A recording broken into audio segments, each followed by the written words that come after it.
selanjutnya kita akan berbicara mengenai unsur-unsur pembangun puisi yang terdiri atas unsur fisik dan unsur batin. Unsur fisik adalah unsur-unsur yang tersurat atau tertulis di dalam puisi. Dengan kata lain, unsur fisik ini bisa kita lihat melalui kalimat-kalimat yang terdapat di dalam puisi.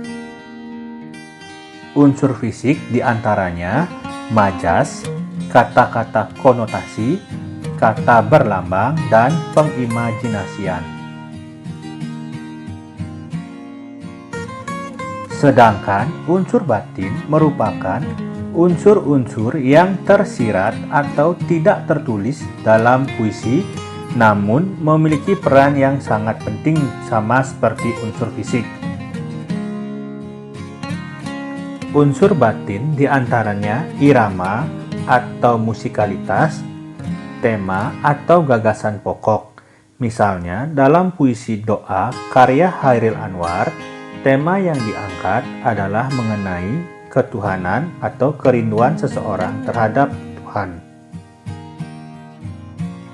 Amanat atau pesan yang disampaikan oleh pengarang. Contoh dalam puisi Doa karya Chairil Anwar, amanatnya adalah kita harus lebih mendekatkan diri kepada Tuhan. Ekspresi. Ekspresi dapat pula diartikan sebagai pandangan air muka yang memperlihatkan perasaan seseorang. Dengan demikian, ketika membaca puisi, kita harus mengungkapkan maksud, gagasan, atau perasaan suatu puisi melalui ekspresi secara tepat, entah itu berupa kegembiraan, antusias, harapan, dan semangat. Contoh, dalam puisi Aku karya Chairil Anwar, ekspresi yang ditonjolkan adalah rasa berapi-api, semangat, dan ketegasan. Berikutnya lafal. Lafal berarti ucapan seseorang pada huruf atau kata. Dalam membacakan puisi, huruf ataupun kata-kata harus dilafalkan dengan jelas. Jangan sampai tertukar dengan huruf atau kata-kata yang lainnya. Misalnya, kata jalang tidak tertukar dengan jelang. Kata tetap tidak sampai terdengar tatap, dan kata luka tidak terdengar rusa. Hal ini karena pasangan-pasangan kata tersebut memiliki makna yang berbeda. Berikutnya, tekanan. Tekanan berarti kuat lemahnya cara pengucapan kata atau kalimat. Tekanan berfungsi untuk menegaskan bagian kata yang satu dengan kata yang lainnya.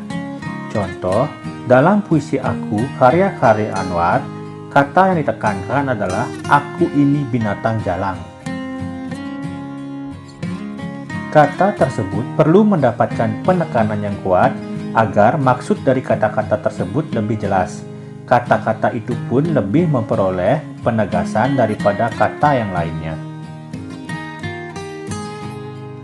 Terakhir adalah intonasi. Intonasi adalah naik turunnya lagu kalimat. Perbedaan intonasi menyebabkan perbedaan maksud suatu kalimat.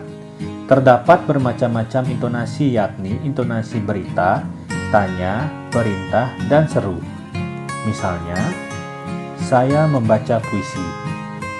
Saya membaca puisi. Saya membaca puisi. Ketiga kalimat tersebut memiliki maksud atau fungsi yang berbeda. Hal tersebut dikarenakan oleh faktor intonasi. Oleh karena itu, intonasi memiliki pengaruh yang berbeda pada maksud suatu kalimat.